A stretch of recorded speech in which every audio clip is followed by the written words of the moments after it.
Days go by, weeks go by, years go by, but what does not go away is my desire to ask you to leave a like at the beginning of the video and to write a comment down below. Anything at all, just to help with the engagement of the channel. So please, start writing your comment down there right now to support us. And that is it. Let us go straight ahead without any more delay into the video. The Kingdom of Kuka is a small place that is currently ruled by a king, but one who does not have any direct successor, neither a prince nor a queen. The monarch only has a daughter of 15 years of age, named Yona. It is a land of reduced size, and the neighboring countries are constantly keeping an eye on it, so wars are a frequent occurrence. Yet, surprisingly, ever since the previous king passed away 10 years ago, everything remained peaceful inside the kingdom. Yona should have attended an important ceremony of her father, yet she ended up not going because she could not find any clothing that pleased her taste. Thus, the event was concluded without the presence of the princess. And although her father always considered Yona beautiful, she lived dissatisfied with her hair, which was thick and unruly. One of the 5 generals that guard the castle, Hak, appeared to tease her, and Hak had that freedom because he was her childhood friend. Hak arrived telling her that Su-won was about to arrive, and as soon as she heard that, Yona ran happily to go meet him. Su-won was also a childhood friend of Yona, and he was 3 years older than she was. It had been a long time since they last saw one another, and Su-won had come to spend the week to celebrate her birthday that was in the following week. As soon as Su-won arrived, he immediately greeted the king, while Yona felt frustrated because he still treated her as if she were a little child. When she was small, Yona suffered greatly because of the death of her mother, and that is why Su-won started to act as a protective figure in her life. For that reason, she holds such strong affection for him, and on the next day Yona went after Su-won and discovered that he was competing in an archery contest against Hak. Curious, she went to watch, and she ended up wanting to learn how to shoot with a bow from Su-won. Only that the king had never allowed Yona to have contact with any weapons. However, Su-won ended up inviting Yona to go for a horseback ride, and she accepted without even thinking twice. Hak helped her mount the horse, and she noticed how gentle Su-won was with girls. Probably that is why he received so many marriage proposals, even though he had never accepted any of them. Not wanting to be left behind, Yona invented that she had already accepted a marriage proposal from Hak. Hak was completely confused, since he had absolutely no idea that he had proposed to her. Meanwhile, Su-won congratulated the couple, leaving Yona unsure if he truly believed that or not. Later, she went to speak with her father, realizing that he did not approve of her being in a relationship with Su-won, despite his talent and of being a descendant of the former king. Su-won had no support from the monarch to become king through marrying her. The king himself admitted that he was a fearful man, but he would never allow Yona to endure the same suffering her mother had faced. Upset, Yona left walking and was approached by a suspicious person. She remembered the warning of her father, became terrified of the situation, and ran away from there, being chased by that person. Su-won ended up finding Yona, and she told him what had happened. But Su-won did not see anyone around there. He realized that she was very frightened and suggested taking her to Hak, thinking that the two of them were engaged. But Yona opened her heart and confessed that the one she truly liked was him. Su-won admitted that he was having difficulties in seeing her as a woman, since he had always looked at her as a child. It was precisely that recognition that Yona wanted to hear, and she might not know anything about politics or about being a ruler,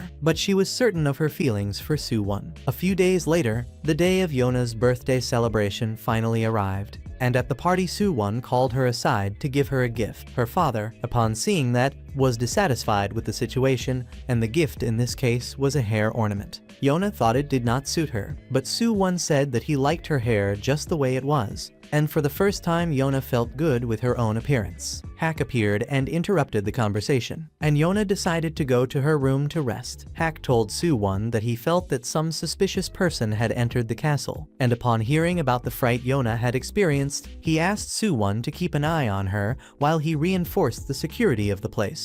That night, Yona decided to go speak with her father about Su-won, but upon arriving there, she noticed that the door was not locked and there was no guard present. When she entered, she was shocked, for she found Su-won and saw him assassinating the king by driving a sword straight into his chest. Meanwhile, Hak was patrolling the castle, and he ended up running into Minsu, who was the personal guard of the king. They talked about what was happening with Yona and with Su-won, about how she had finally fallen in love with someone, and Hak only wished that she could be happy. At that moment we see Yona, who was about to be executed by the guards, but she was saved by Hak, who appeared suddenly and protected her, getting rid of the guards surrounding her. He wanted to understand what was happening there and demanded an explanation from Su-won. Before that, Yona could not believe that Su-won could have done that to her father, but it was something he had already been planning for a long time. The soldiers who were allied with Su-won knew that very few people were aware of the situation, and that they only needed to keep an eye on Hak. When Hak heard the guards talking about that and realized what it was about, he wanted to know how everything had taken place. But as soon as the guards saw him, they went to attack, and he struck back. At that instant, Su-won told Yona that her father was known as a fearful man, one who disliked war, but that made him a gentle and generous person. Years earlier, the former king had preferred to pass the throne to Yona's father instead of choosing the eldest son. Su-won's father, who had never been interested in ruling but loved to fight to protect the people who were important to him, such as his brother, Yona's father. Even so, after taking the throne, Yona's father killed Su-won's father, which made him seek revenge. From the very beginning, Su-won never wanted to hurt Yona because he knew that she almost never went to the king's chambers. At that moment, Kisu appeared, and upon seeing that the mission was completed and that Yona had witnessed everything, he tried to kill her so as not to leave any witnesses. But Yona knocked over a candle and caused a fire, forcing the soldiers of Kai to try to put out the flames. With the confusion unfolding, she managed to escape, but even so she was captured again and later rescued by Hak. At first, Hak did not want to interfere between Yona and Su-won, but he became suspicious of the strange movements among the guards and then decided to confront Su-won to know what was truly happening. Yona ended up feeling deeply relieved to see that she could count on Hak, since he had received direct orders from the king to protect her at all costs. When Hak asked about the king and discovered that he had been killed by Su-won, he was taken by anger and rushed at Su-won, demanding an answer about the reason for killing a king who hated wars, knowing that Su-won had never shown the will to take the throne. But for Su-won, the country did not need a weak king. Kai knew very well the strength of Hak, but since Yona was used as a hostage, Hak had to surrender and he was surrounded. But suddenly an arrow came from nowhere, helping him to break free and escape together with Yona. They encountered Minsu, who had fired the arrow, and Hak entrusted Yona to Minsu's care while he opened the way. The trio ended up finding a hiding place, but escaping was extremely difficult because of the number of guards. So Minsu decided to create a distraction, since nobody suspected his loyalty. Minsu dressed in the cloak of the princess and ran outside to deceive the guards. Hak used the moment of distraction caused by Minsu to escape from the fortress together with Yona. Unfortunately, Minsu ended up being struck by the arrows of the archers and could not escape. Thus, Hak and Yona managed to run into the forest, while Su-won ordered his soldiers to patrol the area, even knowing that it would be very difficult for them to find anything. Knowing every corner of that forest, Hak used that to his advantage, and he decided to let the princess rest in safety right there among the trees. On the following morning, people began to notice that something was changing in the country, while Su-won continued without news from his soldiers. Hak and Yona chose to leave, believing that as long as they were together and alive, they could start over anywhere. Yona wished that Hak would remain by her side, and he embraced her, bringing comfort for that difficult moment. After some time living hidden in the forest, Hak realized that Yona was getting weaker and weaker, since she had never gone through difficulties of that kind before. In the past, Hak was the grandson of a famous general who caught the attention of the king, who invited him to become his future general. But Hak refused because he did not want to get involved with disputes and games of the court, which he strongly despised. And he also wanted to avoid any kind of contact with Yona, because he always lost focus when he was near her. But in one of those attempts to avoid her, Yona ended up hiding behind him right after being bothered by Taejun, who is the son of the chief of the Fire Tribe. It was at that moment that Hak realized Yona had feelings for Su-won, but that she preferred to keep that a secret. Later, Hak asked his grandfather to take him away, but he did not accept, and that allowed Yona to go after him. She apologized for having made Hak upset because of her shyness and brought some fruits to make peace with him, and after that she left. Soon after, Hak heard the soldiers commenting that the king was limiting his own power. But he quickly saw Tijun provoking the princess, and in order to defend her, he had to intervene since Tijun exaggerated a lot in his joke. To drive Tijun away, Hak pretended to be very close to Yona, and after that he decided to take on the role of Yona's protector and revealed himself to be the future leader of the Wind Tribe. The king appeared to calm the situation and acknowledged that Hak would be an excellent guardian for the princess. From that moment on, Hak began to see the king with different eyes, for he had the courage to intervene personally and even get hurt to stop Tijun. This made Hak remember the time when the queen had passed away, and at that time both the king and Yona were devastated. But the princess decided to be strong in order to support her father. Sun won, and Hak also wanted to help Yona feel calmer with the loss. So they played at a snowball fight, and the result was that Yona ended up catching a cold. She wanted her father to visit her, but the court physician warned that he was busy, and it did not take long before Hak and Sun Won also became sick. Then Hak's grandfather went to see how they were doing, and Sun Won admired Hak's grandfather and dreamed of becoming a general like him. Meanwhile, Hak told them that he was an orphan raised by his grandfather. Sun Won's father ended up appearing there as well, and that made Yona even sadder, since the king himself had not come. Many people believed the king avoided visiting his daughter for fear of falling ill. Hak, however, said that he respected the king, since he always placed the duties of the country first. Yona heard this and stopped blaming her father. Later that night, Yona felt hungry and Sun Won arranged some food for her. But the gruel was terrible, until the king entered and revealed that he himself had prepared the food, trying to make up for not having come earlier. Yona made a point of eating everything, valuing that gesture. Back in the present, we see Yona dreaming of Hak and of Sun Won. In the dream, she wished they could stay together with her forever. But after waking up, she had no choice but to face the harsh reality. Hak noticed that Yona was merely existing, almost like a ghost, not only physically exhausted, but also emotionally destroyed. This made Hak begin to harbor a deep resentment towards Sun Won for causing the princess so much suffering. He found the hairpin that Sun Won had once given to Yona and decided to keep it. Later, Yona searched for the hairpin, but Hak did not show her anything. She tried to forget her feelings for Sun Won, but she could not. Yona ended up going outside and coming face to face with a poisonous snake. Hak had to rescue her from danger, and after that he returned the hairpin to her, since it was the only object that seemed to give the princess strength in that moment.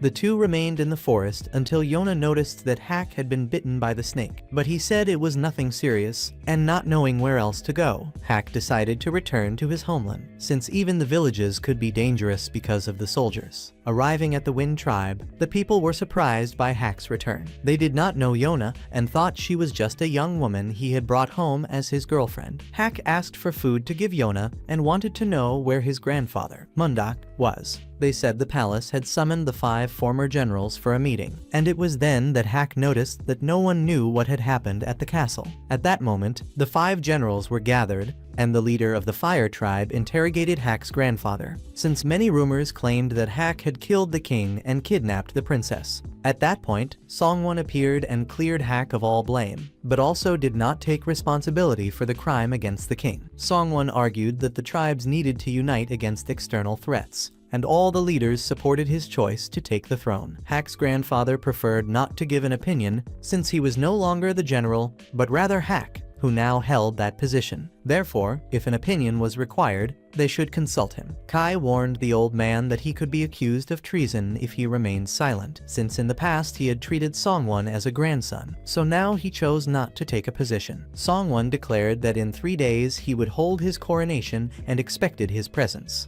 Later, we discovered that the chief of the Fire Tribe had secretly supported Song Won to become king. They knew Hak would not act on impulse, for he would not want Yona to be at risk and create turmoil in the kingdom. Song Won asked the chief of the Fire Tribe to make preparations to contain the supposed rebellion of the Wind Tribe. Meanwhile, Yona regained her senses and met a boy named Yun, who was almost like a younger brother to Hak. Yun asked her what kind of relationship she had with Hak, and she answered that they were just friends. The other boys immediately joked, saying Hak had been rejected, since Yona did not see him as a boyfriend. Hak then explained to Yona what identity she should assume at that moment. After finishing their meal, Yona decided to go out for a walk and ended up being approached by an elderly woman. She had heard from Hak that Yona had worked as a servant in the palace, but could not handle the service and was therefore dismissed. The old lady offered to help Yona work and put her to assist in the laundry tasks. Soon after, Hak appeared to help, and the two realized that the stream supplying the village was completely dry. Hak then sent some villagers to assess the situation further upstream. At that moment, Hak's grandfather, Mundak, arrived at the village. One of the men sent by Hak returned with some injuries, reporting that the fire tribe had blocked the water of the stream at its source, preventing the village from being supplied, and upon knowing the reason, Hak's grandfather forbade any rash actions from the villagers, since the fire tribe was being pressured because he had not acknowledged Suwon as the new king. Hak's grandfather had already decided not to allow Suwon to take the throne, because if Hak reappeared, he would be blamed for killing the former king. Meanwhile, Taejun showed up again, resentful, believing he might still have a chance with Yona and that he could even have been king if Hak had not ruined everything. Yona was distracted when Yun called her for dinner, but she suddenly fainted. Hak and his grandfather explained to Yona that Yun had always been fragile since he was a child and frequently needed medicine. Right at that moment, they learned that a caravan of merchants had been attacked, leaving the village without medicine and without water. Everyone realized it was a trap from the fire tribe. But even so, Hang Di said he knew the medicine and offered to go retrieve it for Yun. Hak allowed him to go and instructed everyone not to provoke the fire tribe, since they were at a disadvantage. Even more so now that the fire tribe had the support of the royal family. After that, Hak called Yona to speak alone, and she kept wondering what she should do in that situation. Hak said that he wanted her to remain there and live in peace, then went to talk to his grandfather to resolve everything. Hak suggested that his grandfather should accept Suwon's coronation and take back his title of general, while he himself would leave the tribe, freeing her from persecution. Even aware that he would be considered a traitor, he accepted that fate and asked his grandfather to allow Yona to stay there and live a quiet life. Hak's grandfather refused to allow such a life for his grandson, so Hak used his authority as leader of the tribe to make a decision. That night, Hak went to the weapon shop, said farewell to some people, and took some equipment. During this, Hang Di returned with medicine and managed to save Yun. Later, Yona spoke with the elderly lady and went to the attacked caravan. She realized she was putting everyone in the village at risk and decided to leave. And the next day, Yona went after Hak, but discovered that he had already said his goodbyes to Yun. Yun cried a lot and thanked Yona for the days they had spent together, realizing that she too was leaving. Yona had made a promise to Hak to take care of Yun, but now she herself was going away. Meanwhile, Hak was saying farewell to his subordinates at the gate and asked them to take care of Yona. However, Yona decided to follow him, even though Hak insisted that she stay and live a peaceful life. Yona chose to travel alongside him. Hak warned that he was no longer her general, so if she wanted his protection, she would have to pay him in some way. Since she had nothing to give him, he tried to convince her to remain with the Wind tribe, and Hak's grandfather raised his bow, thinking that his grandson was once again disrespecting Yona. In the end, she ended up accepting that she would follow Hak, and meanwhile, Taejun learned where Hak and Yona were and set out to search for them. Hak and Yona followed his grandfather's advice, seeking out a priest who had once been the counselor of the former king, but had isolated himself after being disappointed with the kingdom's path. The two arrived in a mountainous region, and Hak warned that it would be difficult to spend the night there. To avoid the cold, Yona decided to sleep close to him, but he warned that he could not guarantee comfort. And suddenly Hak pulled Yona aside to hide because he sensed the approach of enemies. They came face to face with Taejun's group, who was surprised to find them so soon. Hak said that he was no longer a general, so it would not affect the Wind tribe. But even so, Taejun ordered the attack. However, Hak easily took everyone down,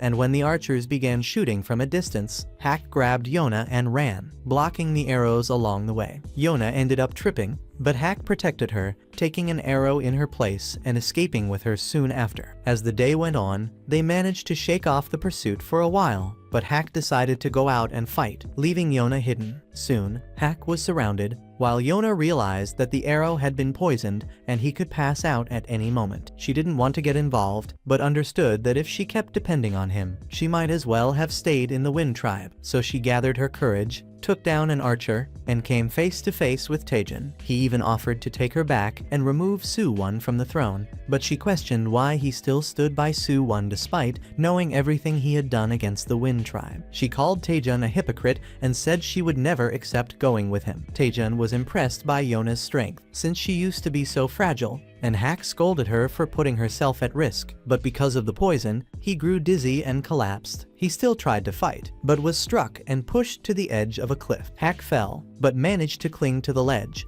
and Yona tried to pull him up. Taejin grabbed her by the hair, but Yona cut her own hair with a sword to break free and save Hak. Taejin did not allow the soldiers to harm Yona, so they just watched as she saved Hak. Still, she couldn't lift him, and the two of them fell off the cliff together. Taejin ordered his soldiers to search for them, but he doubted they had survived the fall. That night, Taejin went to see Soo-won and handed over a lock of Yona's hair that had been left with him. He told him everything that happened and was convinced that she was dead. In truth, he only wanted to capture Yona to bring her back, but everything spiraled out of control. Taejin asked to be punished, but Soo-won simply turned his back and walked away. Meanwhile, a stranger found Hak and Yona in the forest. Finally, the day of Soo-won's coronation arrived. Kai mentioned that both Hak's grandfather and the new general had come to attend the event, and Soo-won showed interest in meeting them. He remembered that in the past, whenever he went to see Yona, Hak was always there waiting, and he greatly admired Hak's strength to the point of wanting him as a personal guard. That was why Hak even suggested that Soo-won marry Yona and take the throne. Thus, Soo-won had always been conflicted about the idea. He understood that if he ever became king, he could no longer be near Yona and Hak as before. Even so, he believed that by leaving those things behind, he became who he is today. At the coronation ceremony, Soo-won reflected on the different clans. The Fire Clan, loyal but always hungry for power. The Earth Clan, who only supported whoever was in charge. The Water Clan, who waited for the best chance to act. And the Wind Clan, filled with skilled warriors trained by Hak's grandfather, and therefore capable of rebellion at any moment. Soo-won knew he needed to unite all these clans in order to protect the kingdom from external threats. Hak's grandfather asked Soo-won what he had to give up in order to seize the throne. He replied that his mission was to restore the kingdom's greatness not by relying on gods, but on the people themselves, and if anyone opposed him, he would find a way to deal with it. Hak's grandfather was surprised by Soo-won's new resolve. Meanwhile, Yona had woken up and met Yoon, the one who had saved her and Hak. Yoon explained that Hak had been seriously injured protecting her during the fall from the cliff, and if help had come any later, he would not have survived. Yona also met an eccentric man named Ik-soo. She hesitated about whether to reveal her true identity, but Ik-soo already knew who she was. From Yoon's words, Yona realized that he was the priest Hak's grandfather had spoken of. Ik-soo said that his role was to deliver the words of the gods to the people, but according to Yoon, those cryptic messages were precisely why Ik-soo had been exiled from the capital. Yona grew curious and wanted to understand all of it better, which made Yoon notice that even though she had lived in the palace, she knew very little about the world. Soon after, Yona realized Hak was waking up, but Yoon warned her that Hak had a fever, and without proper medicine, his recovery would take a long time. Yona remarked that since Yoon was no expert in medicine, there wasn't much hope, especially because she herself had never thanked anyone, not even Hak. He risked everything to save her, and that was also one of the reasons why Yoon didn't like nobles or royalty very much. But Ik-soo reassured her, saying that the god of death hadn't come to take him yet. Later, the two of them went for a walk, and Yona asked why Ik-soo had chosen to live there. He replied that he was simply following the flow of life and believed that everything happens for a reason. That same night, Yona went to thank Yoon for saving her life and wanted to know more about his past. Yoon revealed that he was just someone who took care of the priest. In the past, being a priest was so important that not even a king could disobey them. They were seen as intermediaries of the gods, capable of influencing the government, starting wars, or even overthrowing the king if he displeased the gods. That was why they eventually became a threat to the royal family, and it was Soo-won's father who ordered Ik-soo to be expelled from the palace, fearing he might interfere with the reign of the former king. The reason Yoon had taken Ik-soo to such a distant place was because Ik-soo was far too kind, always helping others even at the cost of harming himself. That's why they ended up living there. That same night, Yona realized Hak was missing. She ran out, trying to find him, calling his name, but he had only gone to retrieve his sword. Yona was sad that he hadn't asked her to go with him. Badly wounded after protecting her, Hak told her that if he were to die, he wanted to see how much she would cry for him. Yona didn't want to be left behind by Hak ever again, and when he came closer, she bumped her forehead against his. She thought he was trying to check if she had a fever, so she offered her forehead and he played along. Noticing how inexperienced Yona was with romance, Hak apologized for making her cut her hair, but she said she never cared much about it, so she didn't regret it. Still, Hak noticed she was still keeping her hairpin. The next day, Hak realized exactly where they were: the priest's house. Yona went to talk to Iksu, and he asked if she wanted to hear the voice of the gods. Hak's grandfather had already suggested that she seek Iksu to find out which path to follow. But now, after everything that had happened, all she wanted was to live a peaceful life at Hak's side. However, Iksu told her she would be the storm that would change the fate of the country. After that, Yona and Hak sat together, and Iksu revealed the god's prophecy. When the 4 dragons gather, the true king will emerge. Hak didn't believe such stories, but they needed to be told. They say that the Scarlet Dragon King, a dragon god transformed into a human, was the first king of the nation, but he was betrayed and deposed by humans themselves. Then the 4 dragons came to save him and thought about destroying all of humanity, but he begged them to spare everyone. So, they created 4 warriors to protect him. One with powerful claws, another with eyes that could see everything, one who could leap higher than anyone else, and the last with immense strength. They united the 4 clans and served the king until his death, after which they disappeared without leaving a trace. Iksu believed Yona was in danger and needed more allies besides Hak. Since he couldn't protect her alone, she would have to find more companions among the legendary dragon warriors. Even if it was just a legend, descendants of those warriors truly existed, so it was time for Yona to seek them. According to Iksu, the gods had already shown the path, and now she had the power to move forward. He also said that the fact Yona had survived so many things was proof she had a special destiny. But while Hak carried everything alone, no one said anything. That night, Yona thought about throwing away the hairpin, but couldn't bring herself to do it. Later, she met Hak again, and he wanted to know if she truly wished to follow the path Iksu had pointed out. But Yona was already determined to seek the dragon warriors and asked Hak to teach her how to fight. Since she didn't want to be a burden to him, he agreed if that was really what she wanted. Iksu then asked them to take Yun along on their journey, and he even trimmed Yona's hair. Yona realized that Yun was really very smart and seemed to know everything. Yun said he could memorize any book after reading it just once, and the reason he studied so much was to take care of Iksu, but he made it clear that he wouldn't do anything for free and would charge for it. So Yona suggested sending the bill to Hak's grandfather. That was when she realized Hak's grandfather was someone beyond being the head of the Wind Tribe, just like Suwon's father, but for her, he had always just been that kind old man who loved children. Yun had always wanted to explore the world and learn different stories. At one point, Yona spoke with Iksu and confessed that she didn't want to separate him from Yun, since the two of them were practically a family, and the idea of pulling them apart was far too painful for her. Even so, Yun ended up overhearing everything and later went to confront Iksu. But Iksu explained that he didn't want to be a burden, he wanted Yun to have the chance to see what existed beyond that place, and he trusted he could manage on his own without Yun around. Thinking about that, Yun almost threw away an old book of remedies that Iksu had once given him, but in the end, he couldn't bring himself to do it. Just then, Hak appeared to prepare a fish for them. Yun asked why Hak went to such lengths to protect Yona. Putting aside his own safety, Hak answered that she was the most important person in his life. After that, Yun went to reflect by a waterfall and remembered when he was a child in a fire tribe village, so poor that he had to steal food to survive. One time, he crossed paths with Iksu and tried to rob him, but Iksu had nothing and only offered kindness. Because of that, Yun allowed him to sleep in his house that night and later even treated the wounds he had caused. The next day, Iksu gave Yun a sweet potato to ease his hunger. Yun realized that Iksu had probably gone without his own shoes in order to get that food, and he wondered how someone could be so generous. Iksu explained that all kinds of people existed in the world, and that he rarely went to the capital. Yun had always dreamed of changing his life, of going to the capital and having greater access to knowledge. Despite his hardships, he knew how to read and always had a thirst for learning. Iksu promised to help him pursue that dream and said his role was to ease people's suffering by following the god's will. He also taught Yun how to make straw sandals, and Yun became determined to keep learning at Iksu's side, but eventually, Iksu left, leaving Yun with only the hope of seeing him again. Over time, Yun managed to earn money by selling the sandals he made until, one day, he reunited with Iksu.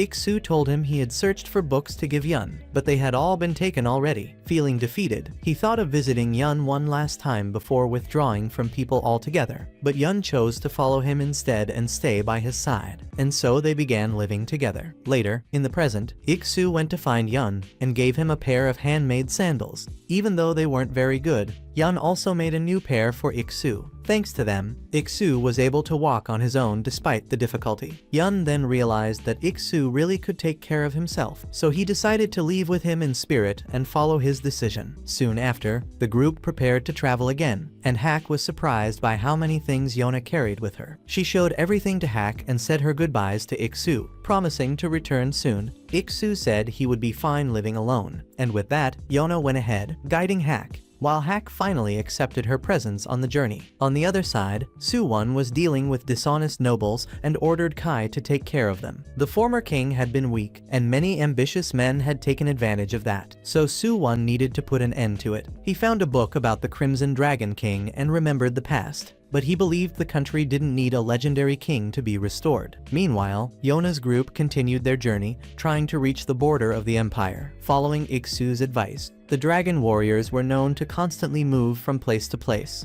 making them hard to find. There was a guardian tribe of the dragon's bloodline, isolated on a mountain near the border, and that was their first destination. Hak stayed alert whenever anyone came near Yona, afraid someone might recognize her. Though he was overthinking, it wasn't as if everyone knew who she was. Yona wanted Hak to relax, especially since he hadn't even fully recovered. She wanted to experience what life was like outside the palace walls. On the way, they stopped in a village to rest and eat. Hak went shopping and told Yona that if anything went wrong, they should meet by the big tree. He also visited a weapon shop to buy a bow, and even thought about getting a knife for Yona to defend herself, but gave up, since he believed he could protect her himself. At that time, Yona learned that Soo-won had fully taken the throne and felt relieved to hear that Hak's grandfather and the Wind tribe were doing well. The shopkeeper asked if she wanted anything else, but Yona had already left. Soon after, they spotted members of the Fire tribe and reunited with Hak. Realizing the situation, he decided it was best not to stay there for long.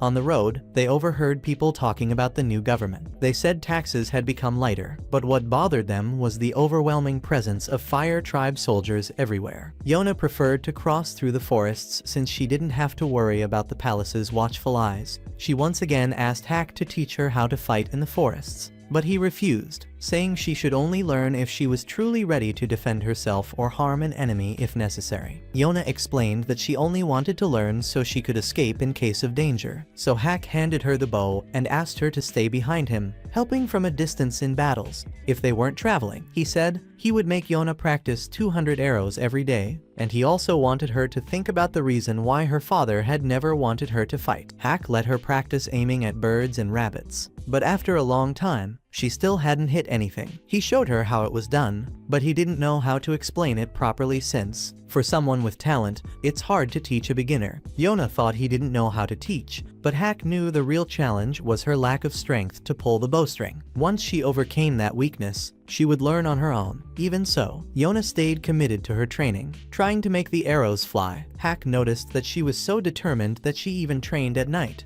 which greatly improved her technique, even though her hands were injured from so much practice. Hak understood archery a little himself, but he didn't use it because he believed that someone truly resolved should only wield a sword. Whoever decides to pick up a weapon must accept the weight of taking a life, and if they hesitate or aren't prepared, the cost could be high. Hak's secret to survival was showing mercy to his enemies. The next day, they continued their journey when Yona suddenly stopped on the road, wanting to hit a wild boar. She understood that when you pick up a weapon, you must be ready to take something from another living being. She knew her father would never approve of that, but at that moment, it was a matter of survival. Yona tried to shoot the boar but missed, and Hak then told Yun to go ahead. Hak even told Yona that she didn't yet have the courage to kill. She could hit things, but not living beings. He suggested she aim at him, imagining he was chasing her. Hak was confident he could easily dodge her arrows, so Yona shot, but when he told her to imagine he was Soo-won, the arrow passed so close it cut his face. Hak realized Yona needed more practice and emphasized that the most important thing was for her not to worry so much, but to protect him, because that was her mission. Soon after, the two went after Yun, and Yona noticed his luggage had been left on the ground.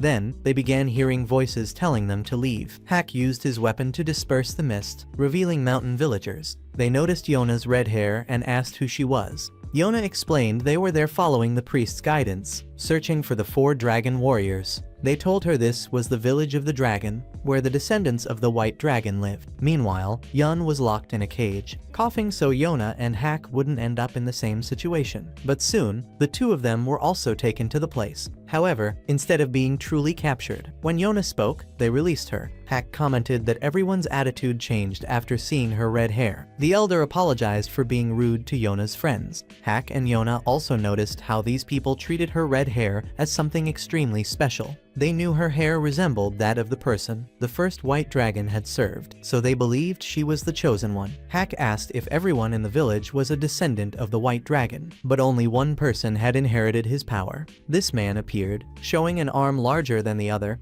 and the elder had always cared for him. However, he didn't know what his power meant without his master's appearance. There was no guarantee that the true master of the white dragon would appear soon. It could still take a long time. That's why the elder suggested he find a wife to keep the white dragon's bloodline alive. But for now, he didn't think much about that. At that moment, the white dragon warrior grew interested in what was happening in the village after discovering the presence of strangers. He showed up, assuming they were there to cause trouble. The white dragon confronted the visitors, and meanwhile, Yona took the knife she had borrowed from Hak, trying to summon the courage to persuade the white dragon to join their group. But when he saw her armed, the white dragon became even more certain she was a threat. He approached, but upon seeing Yona's red hair, he was completely shocked. The dragon's blood reacted in a different way, bringing to the surface the memory of his father. The white dragon needed to use his strength to serve the heir of the Crimson Dragon King. The white dragon had no idea when that person would appear, but his father believed that at the right time, the white dragon would recognize his master instantly,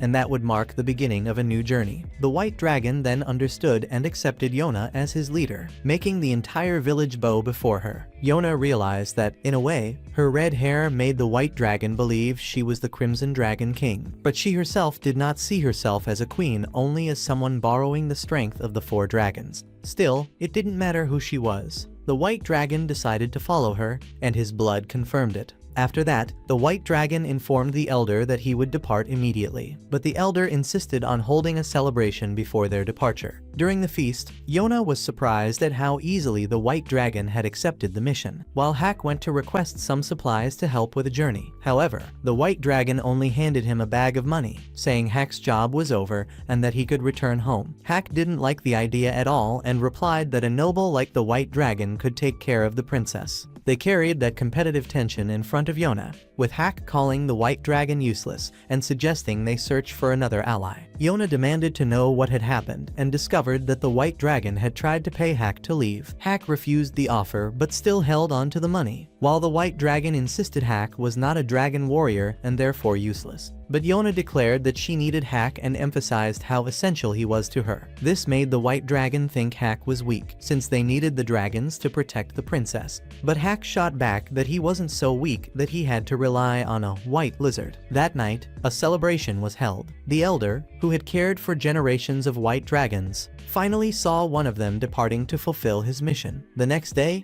the white dragon joined Yona's group, surprising everyone in the village. The elder gave them plenty of supplies for the journey, though he was saddened because he would no longer be able to wake the white dragon every morning. He knew time was passing, but he wished to live long enough to see him return. The group set off again, still without clues about the other 3 dragon warriors, but the white dragon revealed he felt a special connection to the others, even without having met them. Yona asked his real name, and he was surprised to hear someone ask that. His name was Kija. During the journey, Hak kept teasing Kija, and Yona had to step in, asking Hak not to pick fights with him and asking the white dragon to ignore Hak's provocations. She also asked Kija in which direction he sensed the nearest dragon, and Kija concentrated, pointed the way, and tried to lead only to immediately fall into a hole full of centipedes, proving he had no real experience with the outside world. Yona told him to stay further back from then on. After pulling him out, both Kija and Hak sensed enemies nearby. Yona and Yun hid, while Hak thought they might be from the Fire Tribe, but they turned out to be simple bandits. The two warriors rushed forward without hesitation. The bandits believed they could win just because they had numbers. But Kija unleashed the power of his dragon arm and joined the fight. Hak was impressed with the dragon's strength but didn't want to be left behind, so he also showed off his full skill. Kija then went after Hak again for calling him a lizard,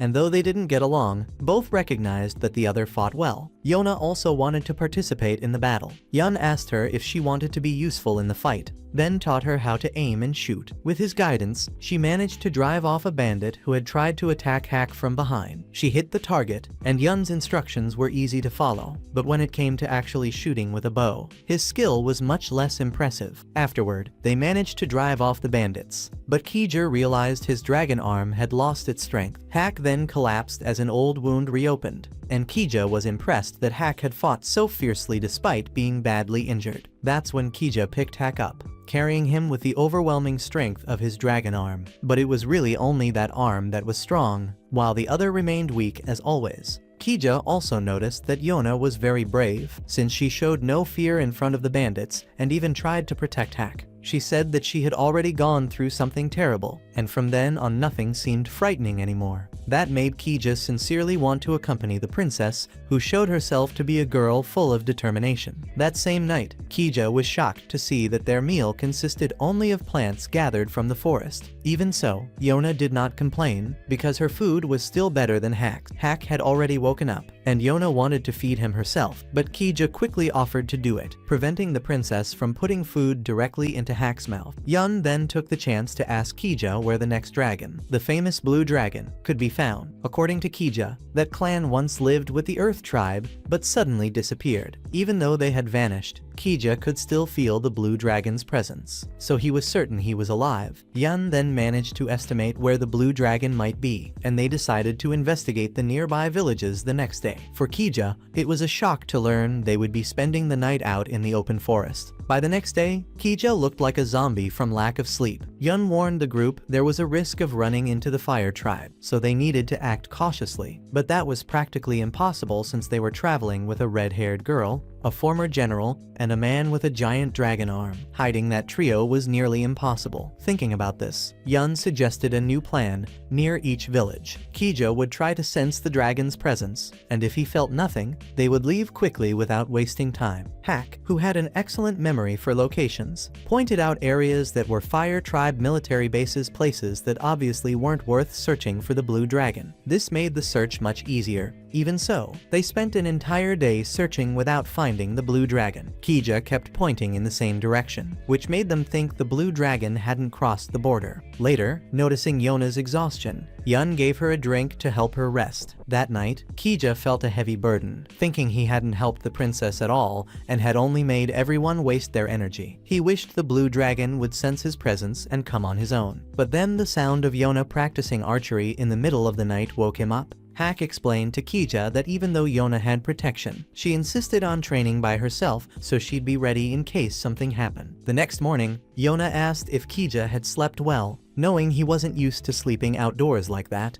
Little by little, Kija realized he was starting to like Yona, and she began to see him as someone essential. At that moment, Yona concluded that the blue dragon was probably hiding in a place outside the maps, very close to the border, making him nearly impossible to find. After some time, the group arrived at a very isolated village near the Empire's border. As soon as they got there, the villagers came out to see who the newcomers were. Kija immediately realized that the blue dragon was there, but the villagers were not part of the old clan. They were just a humble, unknown tribe. Yona decided not to pressure anyone, and only asked if they could spend the night there so Hak could recover properly. The elder allowed it, but warned them that the village was like a labyrinth, so it wasn't a good idea to go out alone, or they'd risk getting lost. Yona asked about the villagers' masks, and the elder explained it was a tradition for those who weren't married yet. They all took the group to their resting place, but the group decided to explore and try to find the blue dragon. They searched but only found paths that led nowhere. Suddenly, Yun felt that they were being watched and feared the group would be discovered, so he suggested they retreat.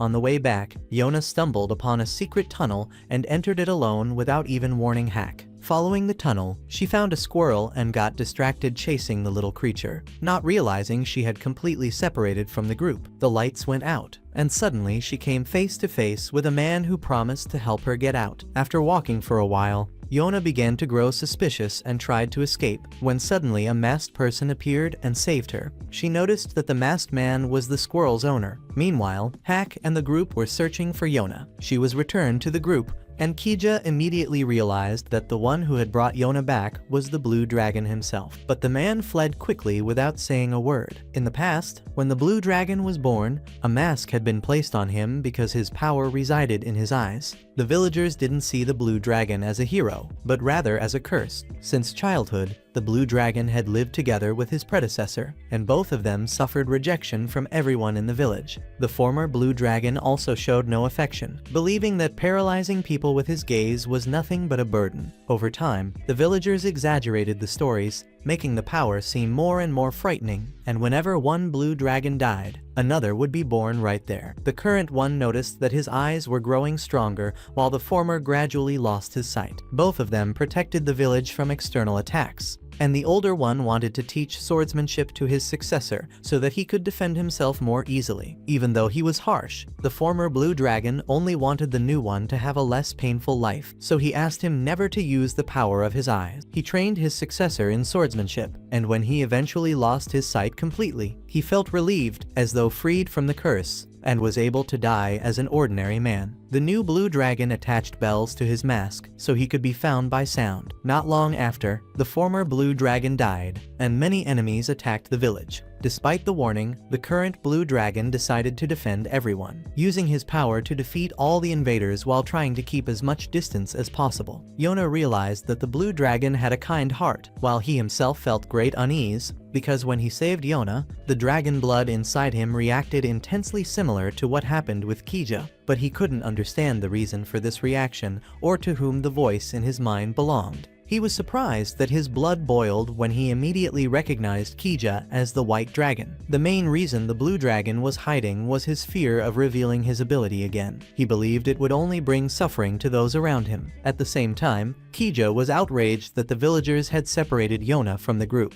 But Yun suspected that the true outsiders were actually the white dragon and his people, and that both the blue dragon and the villagers saw them as intruders. Even so, Yona wanted to talk to the blue dragon once more, so she thought about returning to the tunnel. Kija and Yun decided to accompany her, although Hack preferred that she stay behind. Yona argued that Hack should remain to protect the villagers while she herself tried to convince the blue dragon to join the group. Before she left, Hack made Yona promise to return unharmed, or else he would never leave her side again. He also asked Kija to guarantee her safety and remain vigilant, knowing the villagers were keeping a close eye on them and standing firm to avoid problems. Inside the secret cave, Kija noticed they were being followed and told Yun and Yona to go ahead while he stayed behind to confront the villagers. They declared that no one should leave that path, but Kija replied that he was ready to fight if they tried to harm Yona. Meanwhile, Yun and Yona had already been located by the blue dragon. They met, and Yona asked for his name. He said he didn't have one, and even pointed his sword at her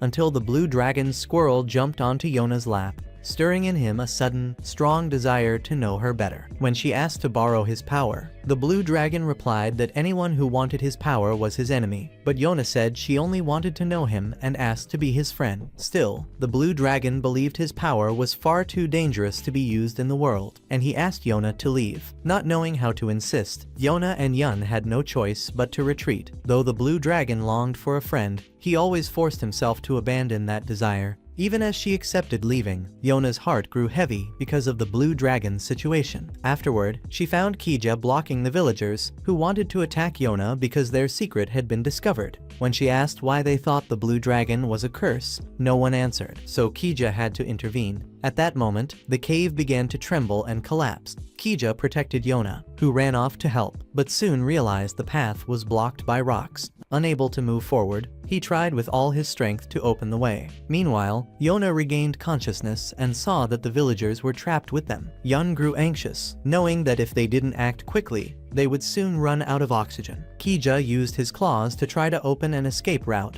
but the villagers panicked upon realizing there were even more dragons. Yona asked why such power was considered a curse, and the villagers explained that in their village, a child with the mark of the blue dragon was always born. Even if a child died, another mark would appear. And this terrified everyone because they feared their own children might be cursed. The fear was so great that they did not even covet this power. The terror came from the fact that the blue dragon, even as a child, had already defeated many soldiers with his strength. For that reason, they preferred to keep him isolated from the rest of the world. The blue dragon appeared, and the villagers were horrified, thinking Kija was about to take revenge. But instead, his mask was torn off, revealing a gentle face to Yona. The villagers still believed that looking directly into his eyes could turn a person into stone, so he quickly put the mask back on. The blue dragon picked up an axe and moved forward, not to attack, but to try to clear the stones so that everyone could escape. He told Kija that path would be faster, so Kija went to help him. Yona also joined in, and Ion urged the villagers to cooperate if they wanted to make it out alive. On the other side, the villagers tried to rescue a child trapped in the passage, and the blue dragon told them they would have to explain everything to him later. After much effort, Yona ran out of strength, so at Kija's suggestion, the blue dragon carried her in his arms so she could rest for a bit. Yona took the opportunity to share a little of her own story with the blue dragon, everything she had to endure after spending 15 years without ever leaving the palace, showing him that she had already survived through much. Once she had recovered, she returned to work, and the blue dragon began to realize that maybe he could be free if he stayed by her side. They resumed digging until Hack managed to break open a part of the wall from the other side. As soon as he saw Yona, he ran to embrace her, wishing that she would never have to go through anything like that again. After leaving the cave, Yona once again invited the blue dragon to travel with her. He finally understood that following Yona was a real chance at freedom, and so the blue dragon decided to join the group. But during the journey, the bell from his mask fell, and he chose to leave it behind,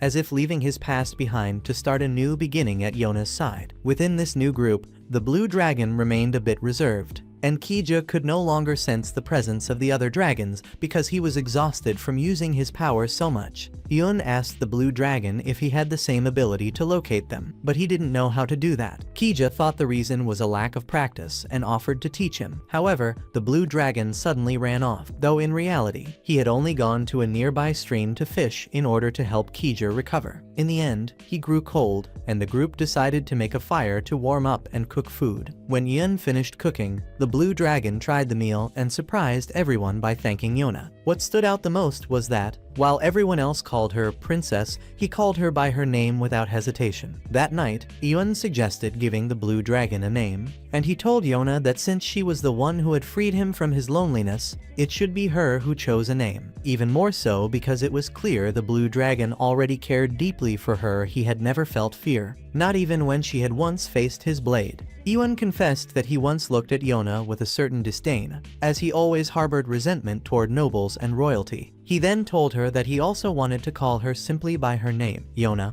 and not Your Highness anymore, using the excuse that Your Highness was too long to say. Yona praised Yun, calling him cute. After that, Yona went to fetch water from the river and ran into Hack. Realizing he was following her, she asked him to keep calling her princess instead of by her name, because for her, only he should keep the memory that she had once been a princess and the king's daughter. Hack agreed and told her what had been going through his mind while he was digging through the rocks to rescue her. Yona then asked Hack to help her choose a name for the blue dragon. Hack felt that the dragon carried an energy tied to the night, and seeing him bathed in the moonlight, Yona decided to name him Shin Yar, but they would just call him Shin to make it simpler. The blue dragon accepted the name and seemed to like it very much. That night, while everyone else was asleep, Shin whispered to his squirrel that after so long, he finally had a name and would do everything to honor it. The next morning, Yona woke up and asked Kija how he was doing, and he said that he could now sense where the green dragon was. The group then set off in the direction Kija indicated. Since it was near the capital, Shin's long-range vision made all the difference because of his ability to see from very far away. They managed to continue along safer routes, avoiding any ambushes. Kija was already pleased for having befriended Shin, and along the way they came across a nearly abandoned village, with only a few starving villagers still remaining. It was a place devastated by the absence of water. Almost all the men had been summoned to serve in the capital's army, and thus the village had been neglected and forgotten by the nation. Disease spread rapidly, and those who were unable to leave ended up staying behind, slowly starving until the end. The situation reminded Yun of his own childhood, for the chief of the Fire Tribe only thought of strengthening the army, leaving his own people behind. At one point, the group helped a man they encountered on the road, and he told them that the previous king had been a terrible ruler, unable to handle the needs of his kingdom. Because of this, the tribes came to despise one another, and many people suffered without any support.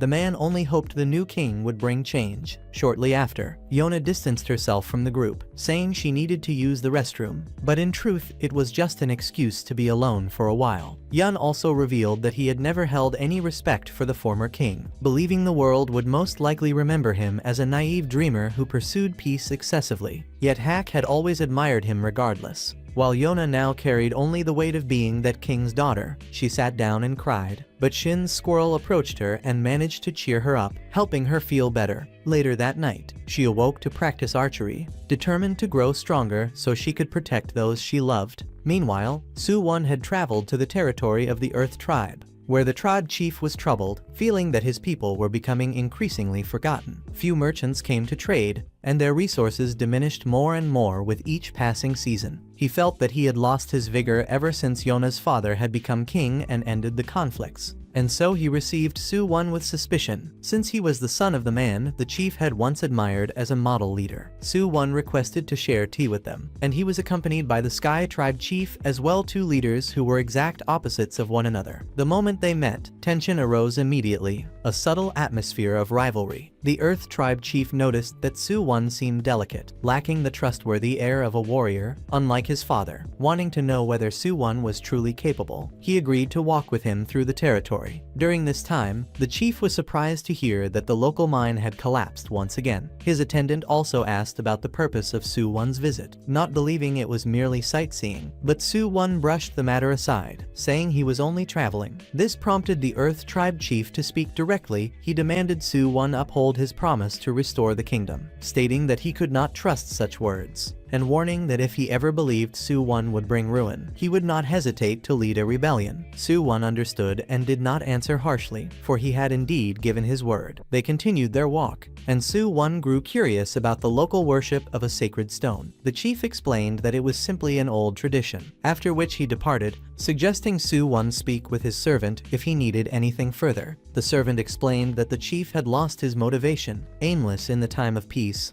burdened by guilt for failing to protect his land. Su-won recognized that the Earth Tribe chief was still a respected figure, and realized he needed to awaken a sense of purpose in him once again. Soon afterward, the servant came back with news that a battle was about to begin, which greatly excited the chief. He rushed to find Su-won, only to discover it was merely a friendly competition. In truth, Su-won wanted to organize a festival and involve the entire population. The chiefs of Earth and Sky did not like the idea, thinking that Su-won was ignoring the kingdom's difficulties in favor of holding a celebration, and they feared he might rule even worse than the previous king. Nevertheless, the festival went on. The Earth Tribe chief disapproved of Su-won's clothing, finding it rather odd, but since it had been chosen by his wife, he could not refuse to wear it. At that moment, the chief discovered that his wife had become friends with Su-won after he complimented her tea. When he saw the people excited and eagerly waiting for the presentation to begin, he started to reconsider whether it truly held value. Su-won explained the rules of the game. Each team would have a leader,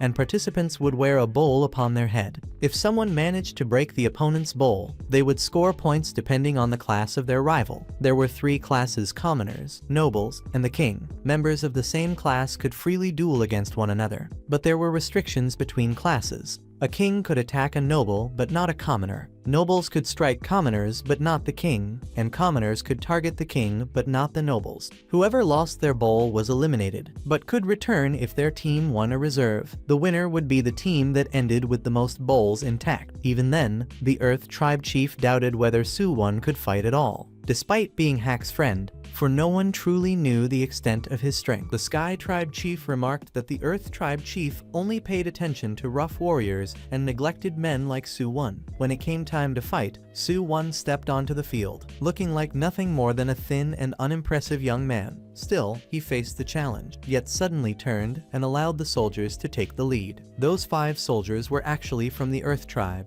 placed on Su Wan's team only to complete the numbers. They considered letting their chief win easily, but that would only tarnish his reputation. So in the end, they chose to obey Su Wan and give their best in the match. The chief, however, could not attack them back because they were of common origin, which forced a noble to intervene in order to support him. But soon another noble knocked that one down, and as the fight escalated into confrontations against nobles, the Earth Tribe chief was finally free to act without restrictions, striking them down one after another. While Su Wan wandered across the battlefield searching for opponents, he was hunted by the commoners of the chief's team. Meanwhile, the Earth's forces ended up encountering the Sky Tribe chief, since he too was a noble, and the Earth Chief gained the upper hand. Yet the Sky Chief was still permitted to defend himself, provided he protected his bowl from being broken. At that moment, Su Wan managed to shake off the 5 commoners pursuing him, tricking them into breaking one another's bowls in the confusion. He then rushed to free the prisoners, which immediately provoked the Earth Tribe chief to advance upon him. Su Wan deflected a flying wooden sword that nearly struck the chief's face,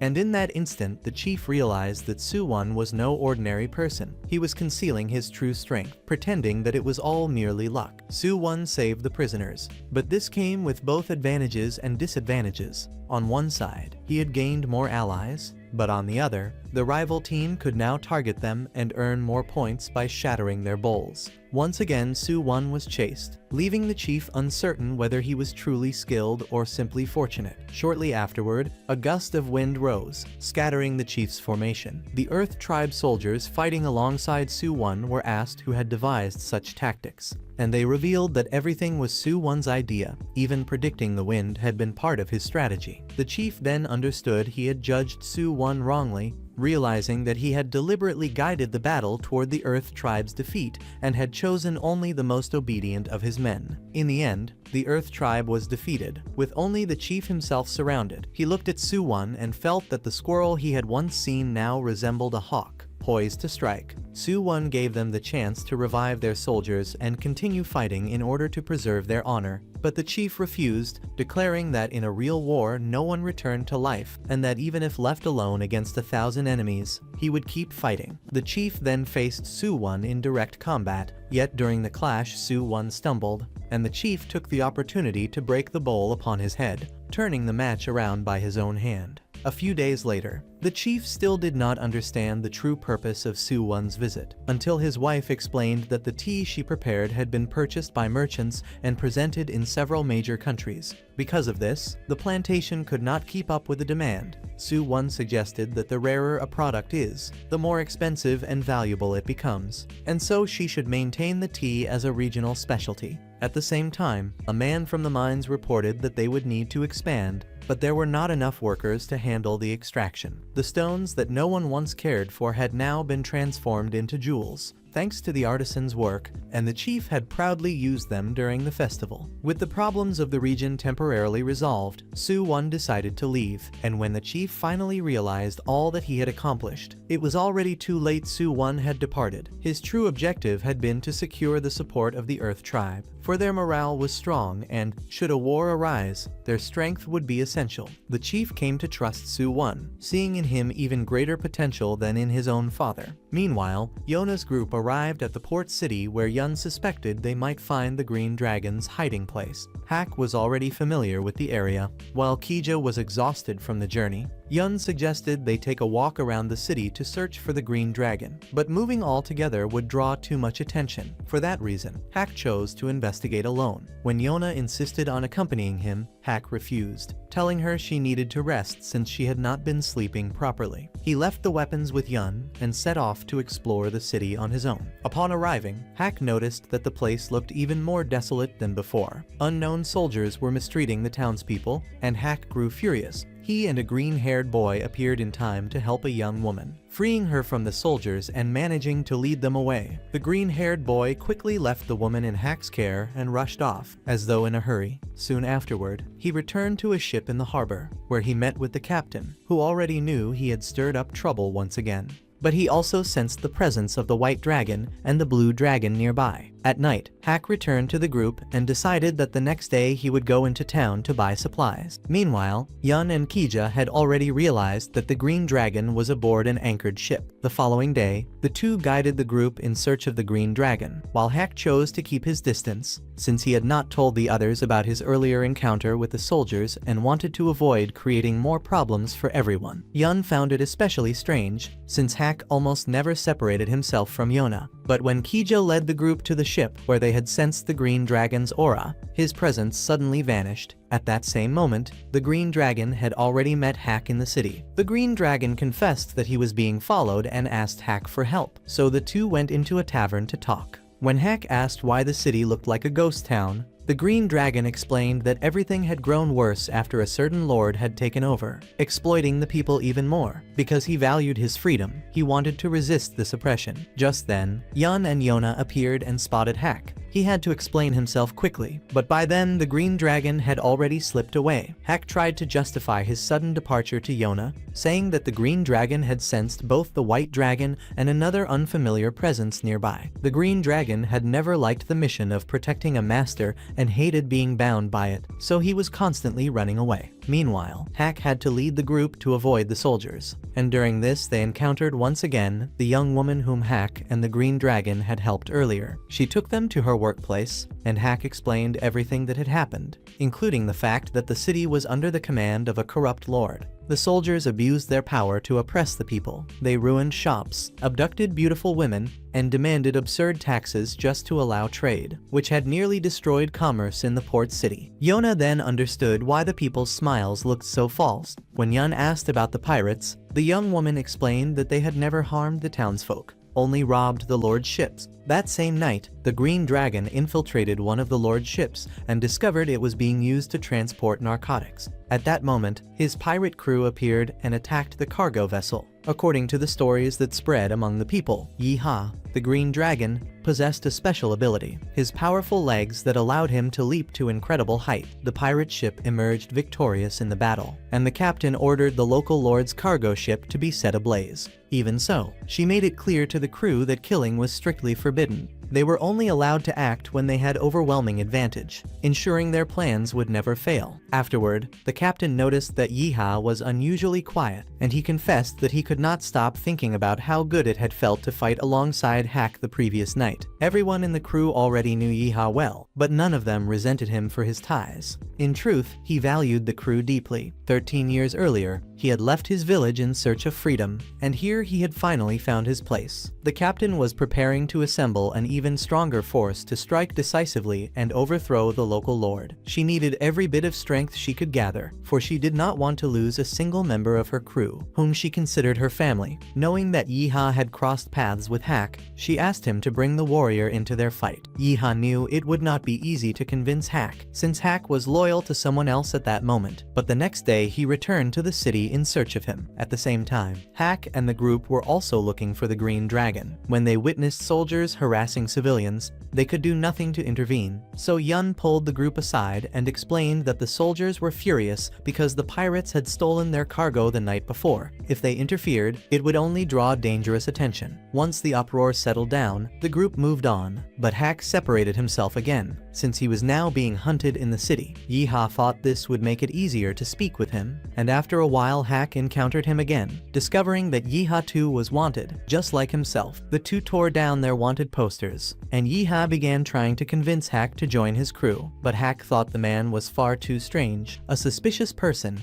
and refused him, even striking him with a punch to push him away. Yet Yi-Ha rose once again and leapt at him, forcing Hack to flee. Hack returned to Yona's group, while Yi-Ha persisted in his resolve. Even knowing Hack already had a commitment, Yi-Ha remained determined to bring him over to his side. Not long after, however, he slipped and was spotted by Kija. Yona's group returned to the shop where the soldiers had attacked. and there they discovered that a child from the family had been killed. Yun checked the situation, but there was nothing left to be done. Yona was devastated, crushed by the thought that she had not been able to prevent such a tragedy. She resolved that if this place had been in chaos ever since her father's time, then she herself would be the one to bring peace to it. By then, Kija had already learned about Yiha's story, that he had even been trapped inside a vase. Kija carried the vase with him, but Yiha overheard that he would eventually need to meet the person he was destined to serve. Breaking free, he shattered the vase and escaped, declaring that he still had many dreams of his own and did not want to serve anyone. Soon after, Yiha went after Hack once more, introduced himself again, and pressed him to join his pirate crew. Hack kept refusing until Yona appeared. At that moment, Yiha could not resist. He fell to his knees, feeling a powerful energy rushing through his veins. He realized that she was the true master he was meant to follow, but at the same time he could not bring himself to leave. Yona sensed he was the Green Dragon, and Kija immediately confirmed it. Yiha understood then that the bond among the dragons was something he could not underestimate. Even so, he made it clear that he did not intend to become the princess's subordinate. But Yona explained that she was not here to force anyone, she was asking for his strength, and if he did not wish to join, she would respect that choice. When Yona learned that Yiha was a pirate, she asked to meet his captain, hoping to unite forces against the local lord. Since she was outraged by all the suffering in the city, Yiha agreed that the following day she could come with Hack to the ship. The night before, after speaking with Yun,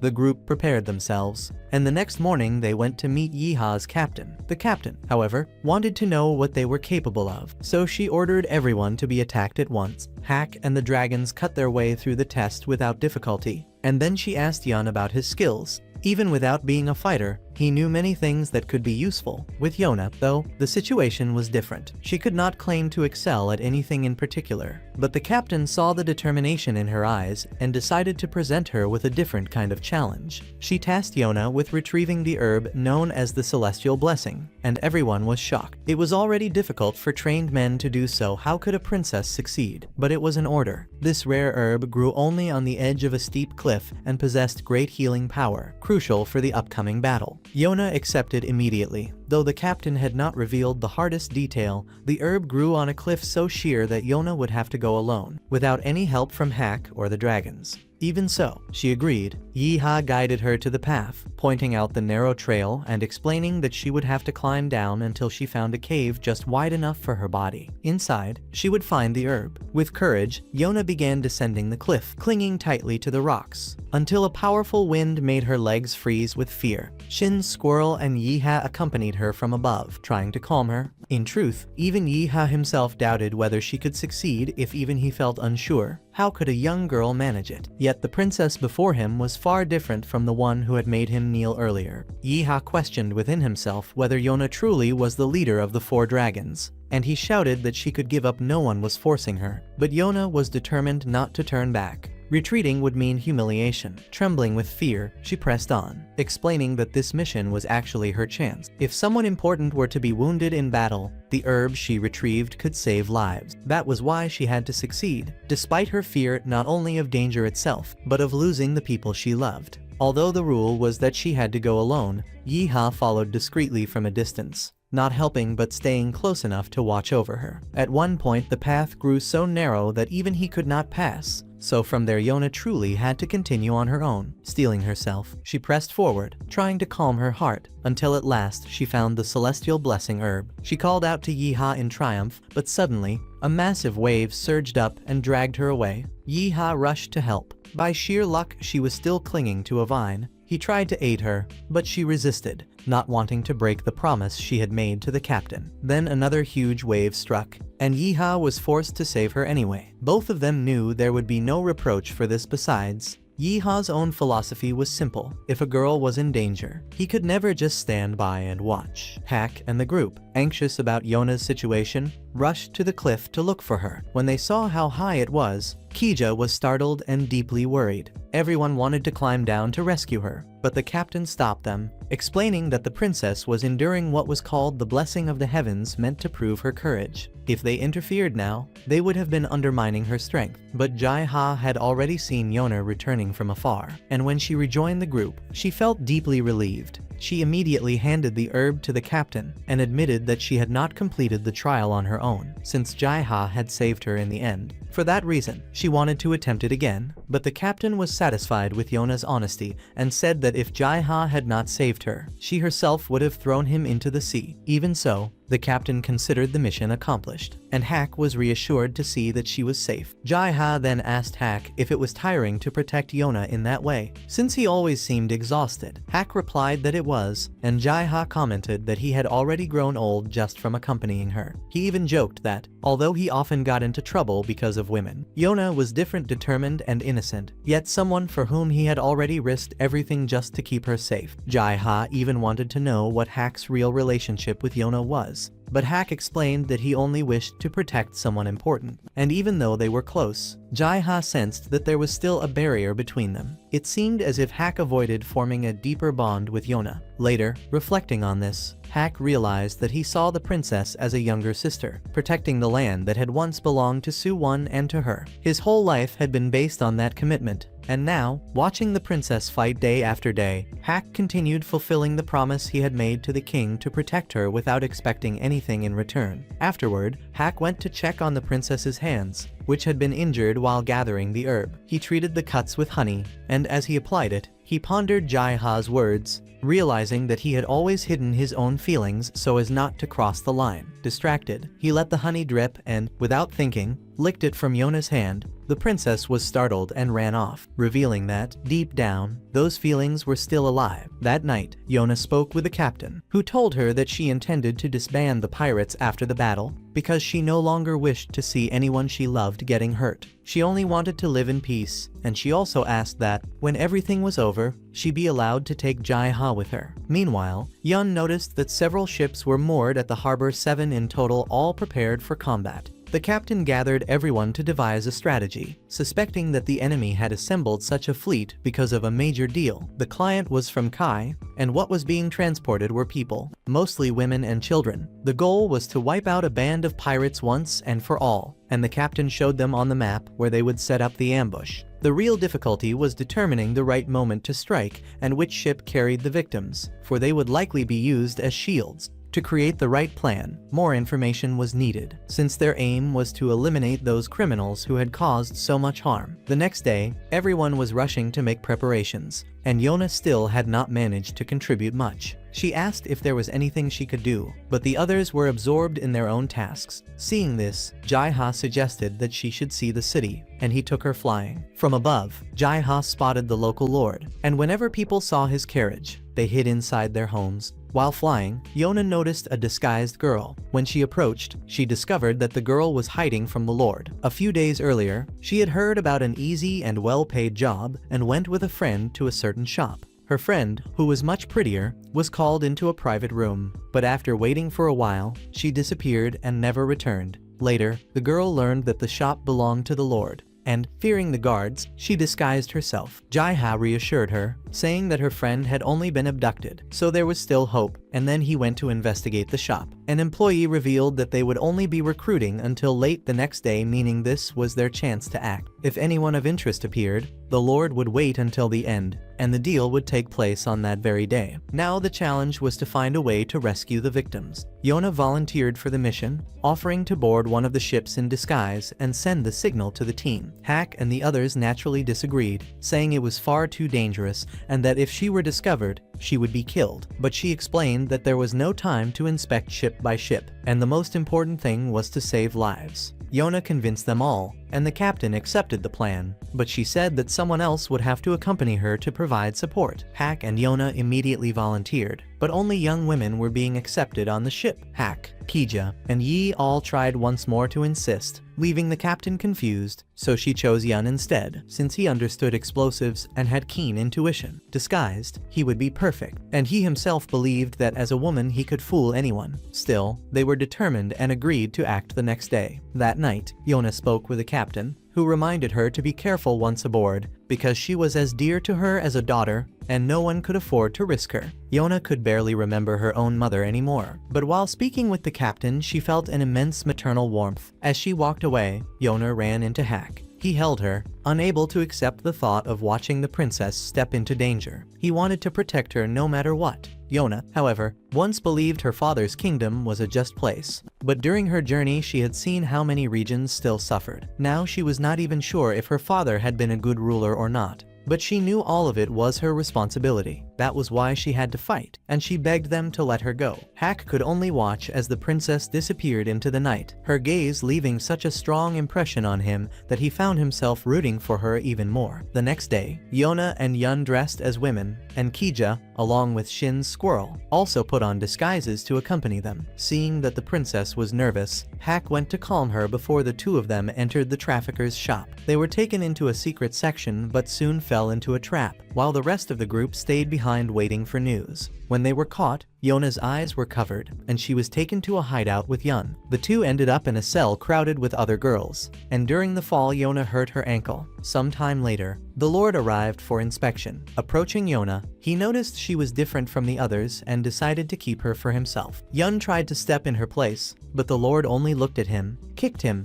and even punished his own men when they tried to intervene. He stepped on Yona and threatened the other girls to make sure no one would dare to escape. In the middle of that cruelty, he suddenly felt his hand burn as if scorched by the intensity of Yona's glare. Looking more closely, he thought he had seen her somewhere before. Luckily, he didn't recognize who she was, since he had heard she died during Su-won's coup. Even so, he swore he would never forget those eyes before leaving. Yona, in turn, promised she would not let that go unpunished. Some of the girls considered escape, but one of them had been trapped for 2 weeks already. For her, the thought of running away didn't even exist anymore. She said it was practically impossible. That hopelessness only spread despair among the others. But Yona stood out in the midst of all that sorrow, reigniting their will to fight. That night, Yona and Yun were blindfolded and taken elsewhere, while Hak was overwhelmed with worry, though still in better shape than the White Dragon. Deep down he too was anguished for Yona and Yun. No one showed it openly, but Jiwa, trying to act calm, was soon pressed by the others until Shin spotted several ships starting to move. The captain then ordered everyone to prepare to sail. Outside, Yun asked Shin's squirrel for help to untie the ropes. Once freed, they waited for the guard, ambushed him together, and knocked him out.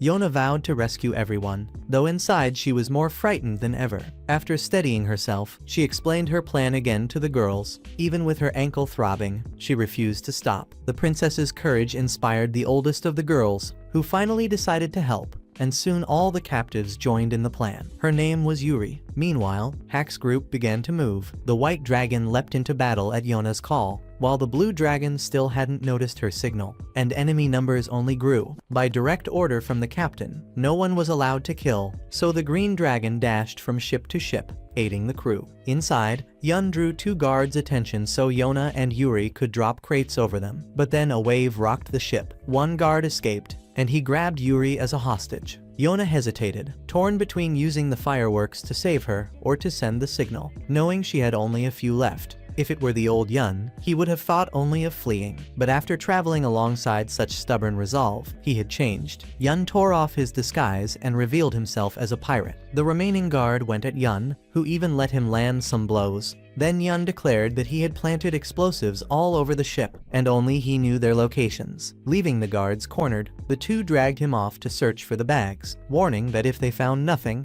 they would use him as an example and kill him in front of everyone. Meanwhile, Yona grabbed a bag along with her bow and ran. The guard chased after her, but Yuri struck him in the head. Yun ended up being exposed and was about to be killed, but that was when Yona appeared. The enemies mocked her, thinking she was just a weak girl who would never do anything. Yet, when they faced her eyes, shining like the sky, they froze in fear. Seizing the chance, Yona rushed in, grabbed the fireworks from Yun, and fired them into the sky. The Blue Dragon saw the signal, and although Hak now knew their location, he was too far away to intervene. The only one who could reach them in time was the Green Dragon. Just as the enemies closed in on Yona, the Green Dragon burst in, sweeping everyone aside with just a few strikes. Yona and Yun celebrated that their plan had worked, but reinforcements from the Lord soon arrived. The Blue Dragon stepped in to support the Green Dragon, while Hak and the White Dragon kept holding the line at the dock. Once the situation came under control, the only thing left was to capture the Lord. Hack and the White Dragon continued sinking enemy ships one by one, while other crew members rushed to assist the Green Dragon. When the Lord received word of the defeat, he chose to fight personally to protect the kingdom he had spent decades building. Yona had already located him on the ship alongside the Green and Blue Dragons. The area was swarming with soldiers, so the Blue Dragon went ahead, narrowly avoiding a trap and escaping. Upon entering, he realized the Lord had already fled, determined to return home, rebuild, and retaliate against Yona's group. While he was celebrating, the Blue Dragon tracked him down, and the Green Dragon closed in on the target. The Lord fired an arrow, striking the Green Dragon's shoulder and wounding him.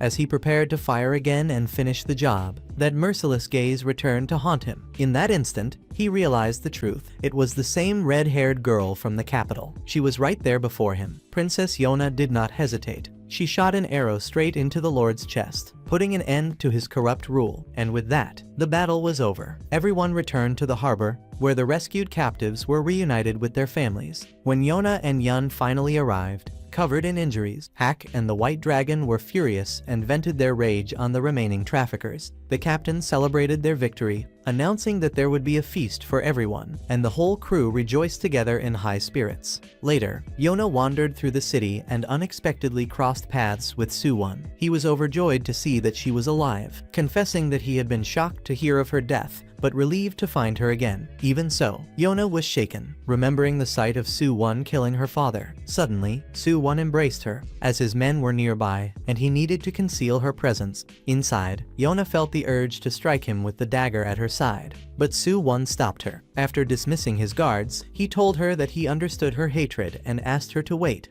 as he still had unfinished matters to resolve. Suwon promised that when everything was over, she would be free to do whatever she wished. Then he left. Hack had been searching for Yona and came upon her in tears. One look at the scene was enough for him to understand what had happened. When Yona returned, she tried to put on a cheerful face, but her sadness was impossible to hide. During the meal, she accidentally spilled food on herself and began changing clothes in front of everyone. Hack quickly stepped in, urging her to do that in the captain's cabin instead. After Yona left, he joked with the others, asking if anyone had seen the princess. The Green Dragon, however, watched Hack closely, noticing that he never carried his spear into town without a reason. Something was definitely strange. While changing, Yona still held onto the hairpin Suwon had once given her. So much had happened since she left the castle. Later that night, she and Hack sat together, watching the sea. Yona said she wanted to leave that city and asked if he would go with her. Of course, Hack agreed to follow his princess. As always, the rest of the group eavesdropped on their conversation in secret, and Yona announced that they would depart the next morning. That night, another banquet was held,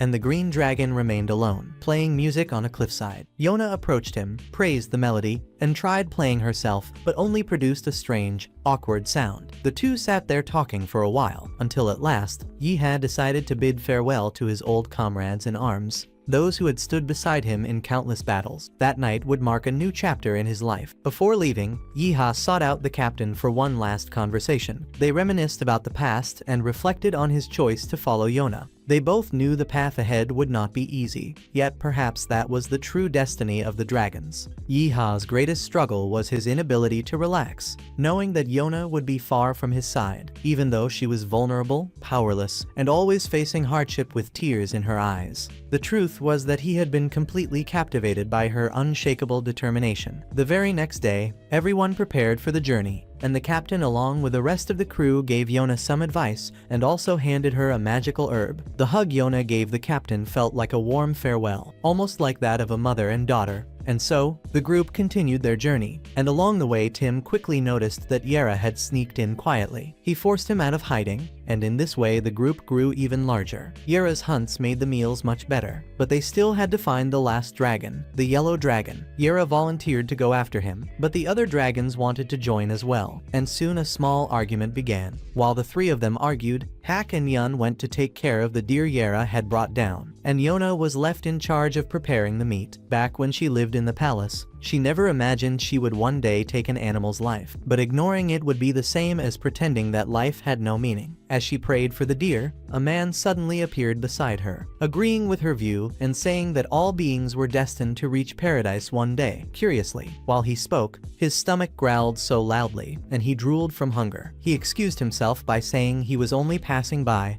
and that she shouldn't worry. But Yona, sensing the situation, invited him to join them. Hak, Yona, and Yun started roasting the meat without paying much attention to who the new guest was after all. The other dragons were still busy arguing. While they ate, they spoke about the yellow dragon who, according to old tales, possessed an extremely resilient body. That's when, as the others returned, they were shocked to discover that the hungry wanderer was none other than the legendary yellow dragon himself. His name was Zeno, a drifter who enjoyed traveling and savoring life. Everyone felt he truly was special, though the only odd thing was that, unlike the others, Zeno did not show any particular reaction upon meeting Yona. Nobody really knew whether he was truly powerful or just scatterbrained. Before Yona could even invite him to join her group, he had already accepted, saying that since he loved novelty and good food, he would come along. Another reason, of course, was Yun's incredible cooking, still a bit suspicious. Kija asked Zeno for a demonstration of his famed resilience. To everyone's surprise, Hak knocked him out with a single blow, and Yun even joked that the yellow dragon's skin felt smoother than Yona's.